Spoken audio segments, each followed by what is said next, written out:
Ferrix reappears in our story as a place being filed away. The fire is out and the bodies are gone. What remains is residue. Burned out shell of a car, streets full of motion, squads of security marching around. Not in Primor blue, these are in black.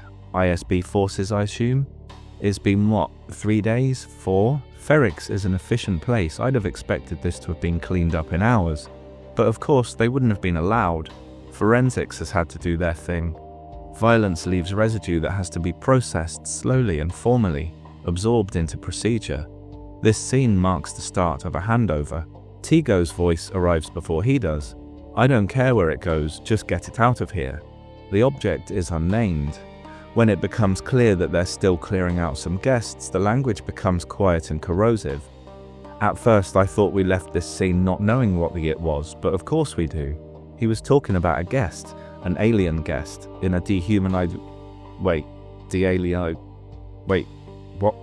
Whatever the equivalent word is for dehumanizing an alien, that's what he's doing to this poor guest. People, debris, and inconvenience all collapse into the same grammatical space. For what it's worth, it'd have been great to have seen Willie being escorted out, moaning about how his hotel being requisitioned is another Ferrix grift. Blevin's presence seals the shift. He is here specifically to assign responsibility. For him, the question of headquarters is one of pure expedience, stripped of suitability or symbolism. Buildings on Ferrix have become available surfaces, divorced from their history, community, or function. Tigo's request for the title of prefect sounds small, even faintly comic, but like many in his position, Tigo is an effete posh boy who dreams of dominating. Heck, he'll do it for free. Prefects in Star Wars, like Corv or Arden Lyn, are not known for treating locals with kindness. Prefecture means replacing local law with your own. Tigo at this stage seems weak, silly and unserious, and not any kind of threat, but we shall see. Blevin's indifference to the request clarifies the system. Only the work and the results matter. The scene closes on a deadline for a staff meeting. Ferrix has become an asset that needs to be up and running in time for an agenda elsewhere. Whatever pain, fear or disruption this place has endured now exists as background noise to administration. That's the story the scene tells. Ferrix is being processed. The dramatic moment has passed. We are now watching the machine do what it does best, taking the mess of human consequence and turning it into a manageable assignment. Ferrix, the galactic capital of repurposing stuff, is being repurposed itself. We see Dedra only once in this episode. The scene opens with her doing something the Empire rarely respects: stopping. In the middle of a corridor designed for movement, hierarchy and momentum, she pauses to quietly surveil Blevin after he passes. He's surrounded, in motion. Weekly reports, budget control, a speech rescheduled. Authority here is smooth, confident and completely uninterested in the reasons why anything happens. He's continuing to repurpose Ferrix into a managed Imperial asset. The fragment of conversation we overhear about the Finkley Conference, which sounds like the kind of annual event at Scion Park discussing business governance that I've probably been to, establishes the world Blevin inhabits, one of appearances, calendars and social rhythm. He's outward-facing and gaining a reputation. It seems power here is seamlessly re-entering the bloodstream after an absence. Dedra, like a rock in the stream, doesn't belong to this rhythm, this flow. She watches them pass and continues on her way. Inside her office, the Empire looks very different. The conversation with Hirt is quiet, methodical, and stalled. Hosnian Prime is flawless, too flawless.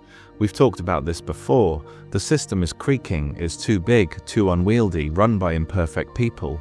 This has echoes of the first scene with Cyril and Inspector Hein. The Empire is being impeded in its ability to investigate because it's commonplace within the Empire to cover stuff up for perception reasons and to avoid Imperial scrutiny. Of course, there have been broken, misplaced and mislabeled components, they just don't report on them. Dedra's instinct is to look instead for shadows, unofficial ledgers.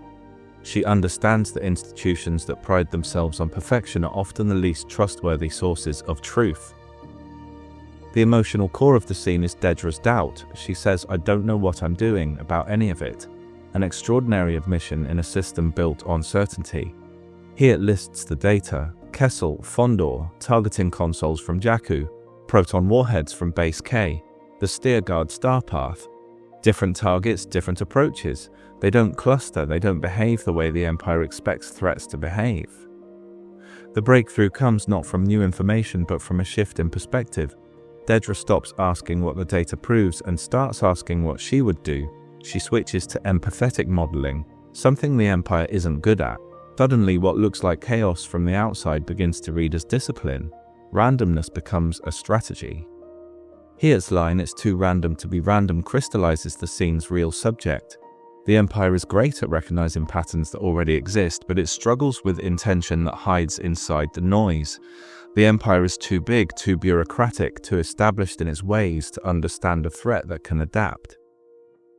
Dedra's physical reaction is small but telling.